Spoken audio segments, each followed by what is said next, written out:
เจริญพรเนาะมื้อนี้ลุงเน้นเองก็ได้มีนิทานหรือว่าว่านั่นเองก็ปริศนาก็ว่าได้เนาะมื้อนี้ก็สิมาเว้าให้ฟังว่ามีพ่ออ้องอันนึงเรามีเมียอยู่4คนเนาะเรามี4คนแหละหลังจากนั้นเรากำลังสิตายเร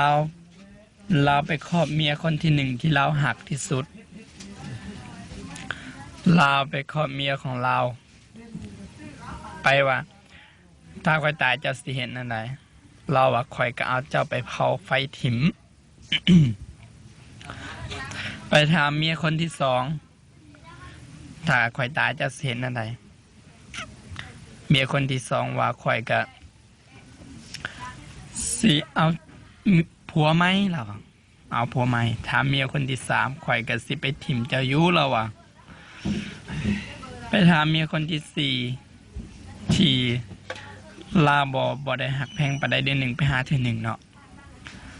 ไปหาแล้วเมียคนที่4ว่าเจ้าเป็นอะไรเจ้าไปใส่บุปาบนเราอีหยังข่อยก็สิไปนำเราแต่ว่าเมียคนที่4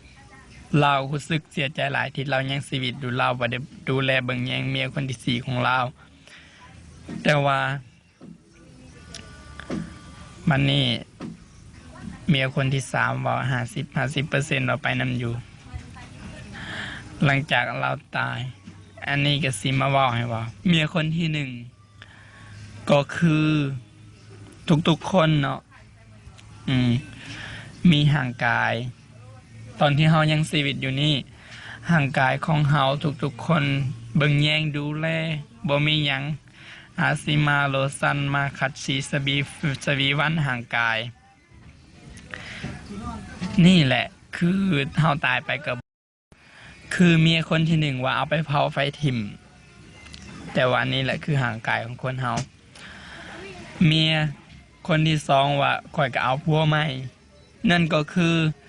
วัตถุสิ่งของทรัพย์สมบัติทั้งหลายทั้งปวงของเฮานั่นเองเนาะมันก็บ่แม่นของเฮาแล้วก็เมียคนที่3ว่าข่อยก็ไปน้ำอยู่เราไปถิ่มเจ้าอยู่นั่นก็คือญาติพี่น้องลูกหลานของเฮานั่นเองที่ก็เจ้าก็ไปส่งฮอดปราสาทแล้วก็ทำบุญทำทานหาเมียคนที่4ได้มานี่ที่ว่าสิไปนำแต่ว่าเราก็เสียใจตอนที่เรายังชีวิตอยู่เราบ่ได้เอาใจใส่เมียคนที่4ของเรานั่นเองเนาะนั่นก็คือบาปหรือว่าบุญนั่นเองเนาะที่เฮายังชีวิตอยู่นี้เฮาบ่ได้เอาใจใส่แบบเฮ็ดบุญทำทานปานใดแต่ว่าเฮาก็ญาติโยมทั้งหลายก็มาวันนี้ก็คือสิเข้าใจแล้วเนาะนั่นก็คือ